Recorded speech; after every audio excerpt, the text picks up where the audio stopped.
It is time now to know what's on the front pages of Nigerian newspapers.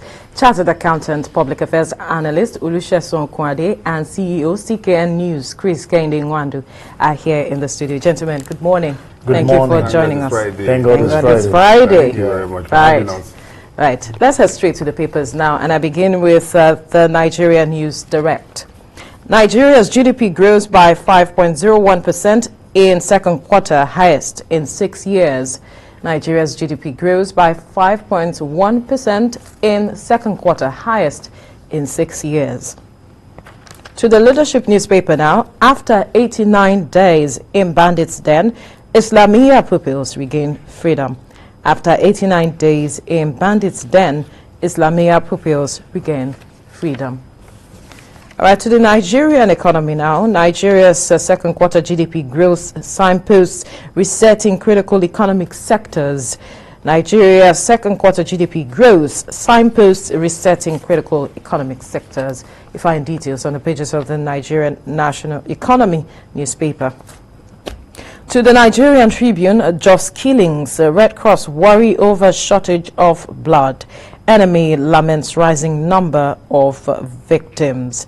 That's the Nigeria Medical Association reacting there. To the Nation newspaper now, how to end killings by Sultan. Christian elders, Catholic bishops canvass new strategies. Government working hard, says SGF. You find details on the pages of the Nation newspaper. To the Daily Sun now, Sultan raises the alarm over worsening insecurity, insists Nigeria must renegotiate its peace unity. Buhari aware of security challenges concerned, says SGF. Catholic bishops call for end to violence, bloodletting. Details on the pages of the Daily Sun. To the Daily Times now, Governor Tom to presidency, focus on ending insecurity, fix economy instead of attacking me. You, not Benue governor, spreading division, hate, PDP replies, presidency. All right, you find details of this story on the pages of the Daily Times. To the Daily Independent, PDP leadership crisis, Secondus fights back, court restores him as national chair. Secondus fights back, court restores him as national chair. You find details on the pages of the Daily Independent. To the First News newspaper, Autumn Olawumi's interviews Showore, others rise to save Channels TV from closure. Autumn Olawumi's interview, Showore, others rise to save Channels TV from closure. You find details on the pages of the First News newspaper. To the Blueprint now, Nigeria's 5.1% GDP growth excites Buhari. Nigeria's 5.1% GDP growth excites Buhari. To the Daily Trust, Nigeria's economy expanding as GDP hits 5.1%. You find details on the pages of the Daily Trust. To the Guardian newspaper, surprise, economy gains highest quarterly growth since 2015. Buhari lauds GDP's 5.1% growth in second quarter 2021. Economists dismiss figures as reflection of last year's deep dive. Growth needs to be sustained before 2023 election slows economy down, says Rewane. Impact on citizens' welfare matters most, Yusuf insists. Transport growth is first sign of recovering economy. Experts see more potential in telecom, calls for better policies. Harry replaces Kale as head of MBS Statistician General. To the Punch newspaper, troubles ahead, expert warns as debt servicing gulps 91% of revenue. Revenue records 1.07 trillion naira shortfall. Government can't sustain rising debt. Economists, we are in serious trouble. Government will borrow more, says Utomi. Others. All right, and finally on the front page of the Vanguard newspaper, Plateau attack, injured helpless as blood scarcity hits hospitals, emergency wards, mortuaries saturated with victims. NMA will continue to have recurrence unless there's justice. La Long says those behind crisis resident in other states. No one should be above the law, Sultan Sultan tells federal government tasks security agencies to demystify unknown gunmen attacking communities. We find all of those, and I would like your reaction. Let's begin here, gentlemen, to this development. We are seeing there is a scarcity of blood hitting hospitals where with victims of the just attacks. We saw that over 40 or 30 persons were killed in that attack, and now the enemy is raising an alarm. That's the Nigerian Medical Association is raising an alarm on the scarcity of blood in hospitals. And I wonder how disturbing this is for you, CKN. It's very disturbing. Literally, it's like we are losing more blood than we are getting. That's what it's saying in essence. Because if you look at the rates of killings across the land these days, it's very, very alarming. It's not something to smile about. And on a daily basis, we come here to sit down to discuss issue of insecurity. And once we finish talking, as we are leaving the studio, another set of killing is taking place. And it's not just at a particular point, it's across. And that is becoming very worrisome. You saw what happened at NDA, you saw what happened in Plateau, you saw what happened in Benue, just within 1 week. And we've lost so many people. And there seems to be no solution to the problem. And now, talking about blood, we also have we have medical challenges because the NAD is on strike, and there's not been any solution to that problem. The Minister of Health and members of NAD are still deliberating on whether to call off the strike or not. Federal government went to court. There was a court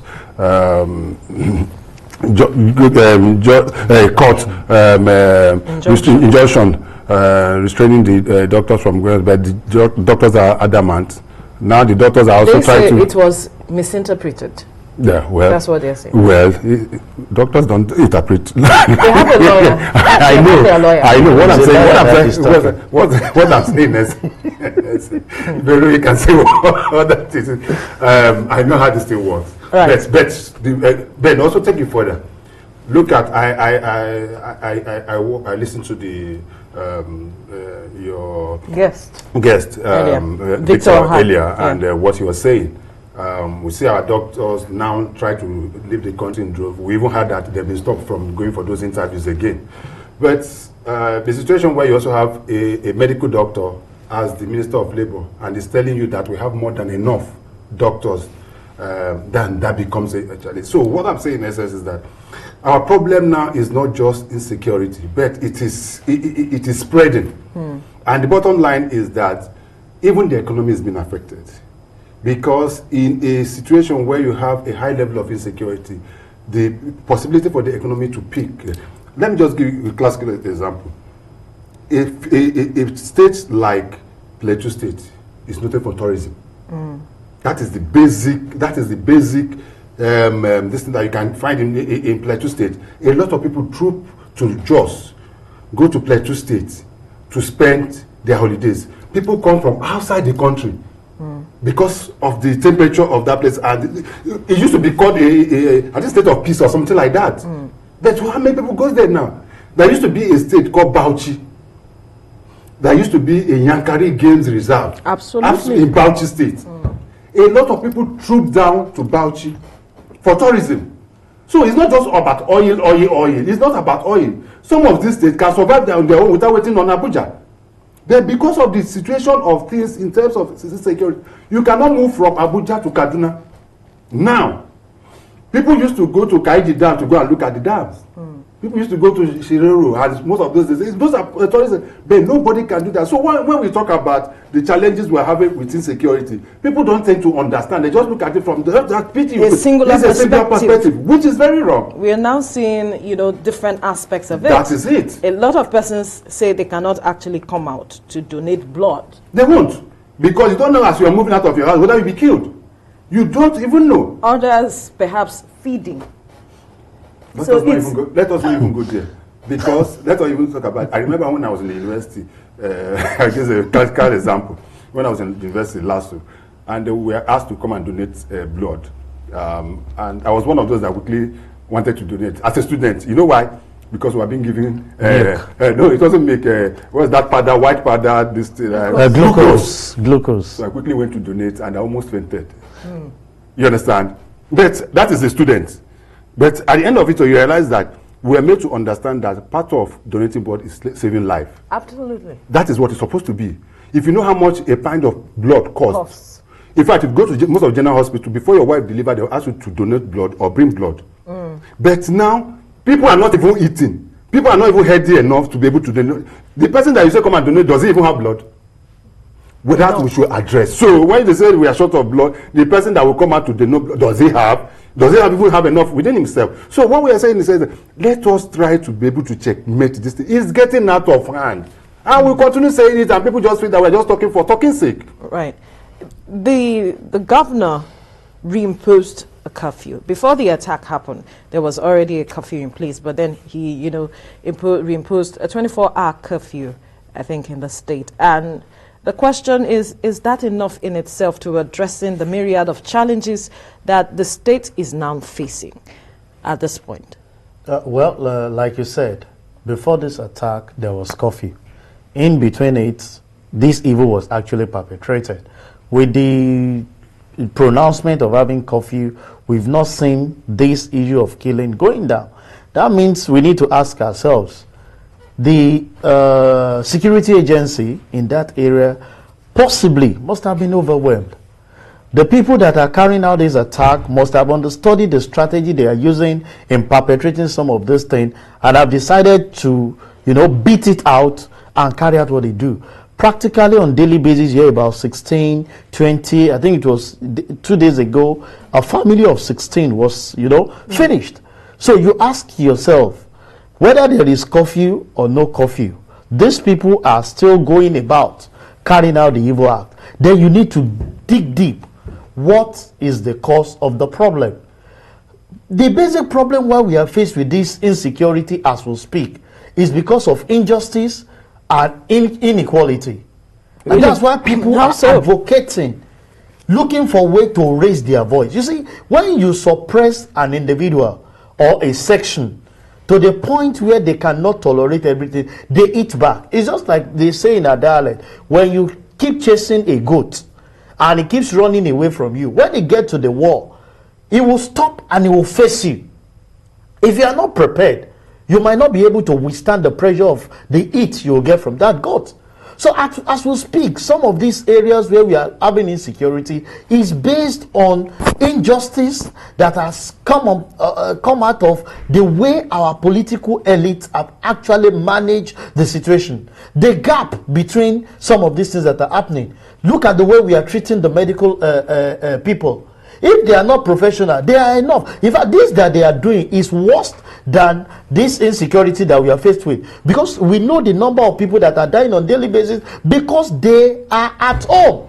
Nobody is attending to them. Is that not enough killing? People are dying by gun, by bandit. People are dying because the professionals that are supposed to attend to them are not there. Is that not insecurity on its own? So these are areas government must look into. And in the area of shortage of blood, I think CKN said it.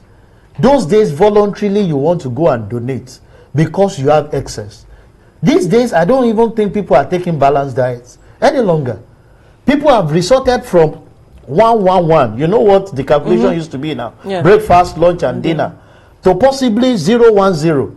You wait till around 12 o'clock. Some are adjusting now by saying, it's good to take water. You take water very early in the morning to sustain yourself till around 12, and you take the food, and you go to bed like that. Because the economic empowerment of every individual has depreciated. People no longer have, everything is pretty expensive. You can give somebody maybe like 5,000 naira to get something prepared for you. Those days you enter into an eatery you want to eat, you know what you spend. But what is it these days? But you discover that even the economic empowerment, people to even do businesses and gain, those things are not there because there is insecurity in the land. So we want a situation where government will address this thing. Nobody ever envisaged that Jos will be in this shape of having this kind of attack. It has been in the Borno, Benue, and all those areas. Now it's the state had witnessed some level of attacks in recent past. But at the time they were, but not came to back this magnitude. Not to this magnitude. Who knows the next state that will face this again? So that's why we want the government to look beyond attack, these forces that we are applying. What is the root cause of this problem? And I can tell you, it's based on injustice. People feel that they are being cheated, and they want to voice out, and they want to reprise and say no, because our elites, by killing people. Do you know that when you are pushed to the wall, that some people are not thinking in their right senses any longer because of the way they are frustrated? You need to see a frustrated human being. You ask yourself, why is he doing this? And that's why we say, several people, you say the level of depression, if you ask the medical practitioners, has increased significantly. And when somebody is depressed, he is not thinking normal. If you ask some of the people that are perpetrating the state, that they did this, and you play some of these things to them, they will ask, how did I come? How did this come? So government must look for a way to avert some of the problem we are faced with. Treat everybody with equity. Let there be fairness. Let there be justice in everything we are doing. Let everybody have that sense of belonging. We have said it. People at the local government area are being cheated. They are not feeling the pulse. They are not feeling the impact of governance. That's where some of these things are coming out from. And they just want to pass their aggression, they want to pass their anger, because the majority are not even working. And they just resort to vices that will later lead to this kind of a thing. Government should look for a way to address some of the problems we are faced with. Let's have equity, let's have justice, let's have fairness, the way we treat. Not this wide gap between the politician and the masses. No politician is feeling any pulse of this economic hardship that we are in. You have heard that medical doctors are being owed 10 months. How many of the staff of the politician are being owed this kind of salary? They get their salary as at Wendy, even the humongous salary that they're getting. Is that not enough for people to just react? That is frustration. Average Nigerian cannot move on the road safely, even where there are no insecurity. Because the next thing you see, people knock at your door while you are driving. We keep sharing that experience. Give me money. You are walking on the road. Somebody is saying, I've not eaten since yesterday. Can you? Even you that they are asking, how much of business have you done to even make some of this money? It's only the politician that can do that. And then how many of those things are they sharing? So the politician should sit tight. Now is knocking at their door. They themselves are not feeling secure any longer. And it's high time we go back to doing the right thing, taking decisive decisions. To everybody, and we'll feel belong, and we'll see peace, pervading again in the nation. All right. CKN, let's quickly dovetail into this matter of the NDA attack, since we're talking about insecurity. A lot of people have reacted in different, divergent reactions really has trailed that issue. I think it was the Iowa Consultative Forum or YCE, I'm not certain at this point, but one of those groups actually came out to say that Nigeria is on reverse gear or something.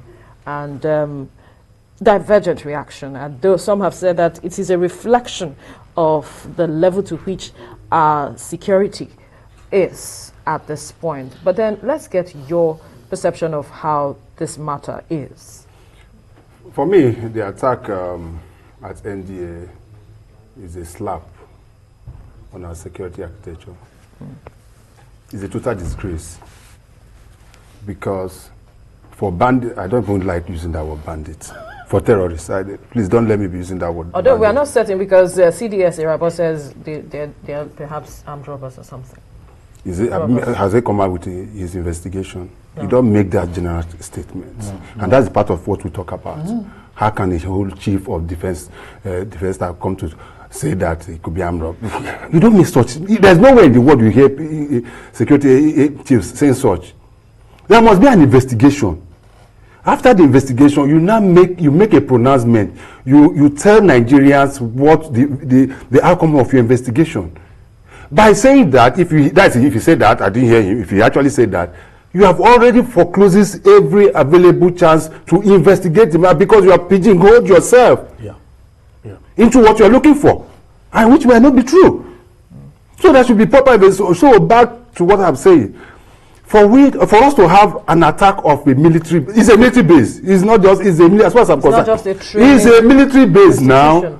Most of the guys we are killed were senior officers. A major was taken away. That is a major. A military major was taken away. So for them to enter NDA, I've been to NDA just once. For you to enter NDA as a civilian, you will know what you go through. You will, from this gate to, you will call, in fact, the person that invited you must report to, before they can allow you to. So how did they enter? We were told that there was a perimeter fence that they entered from, and the rest of them, they went to flat, and they spent minutes and hours probably going around this, and there was nobody. The military could not rise up to the occasion to be able to either gun down one of them, shoot at them, injure them, or capture one person. That is, it's like anybody going through. These are the questions, right? Those are the questions we should be asking. So the CDS, I don't even expect the CDS to come out to be talking that. They should all bury their heads in shame. Although an investigation is, a committee has been set up to investigate. That is what I said. I said it shouldn't. In fact, there was a statement, I think the same CDS said that it must have been an insider. He shouldn't have said that. He shouldn't have said that. How do you say it's an insider? Because you have not made. Have you ever seen the American military or British military say that kind of a thing? All right. There is, you know what is happening in Kabul?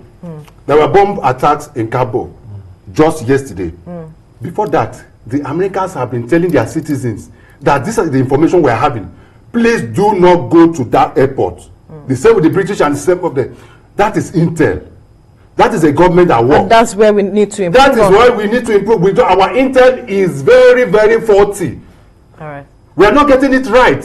And that is why we're having most of these issues, killings and the rest of them. If we have nice intel, correct intel among our security agents, it will be nipped in the bud before it happens. Now, quickly, because for want of time, Olusesan, there are those who feel that this should put a spinner on our fight against insecurity.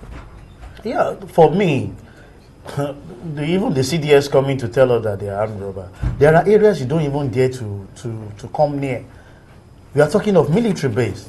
So the fact remains that I think it will put a spine in the fight to say, now we are failing or we are failed if they can attack us. Because what everybody is saying that there is nowhere there to save any longer. If you can attack the military that are supposed to protect us, then what is the fate of a common man? And you killed as high as a major.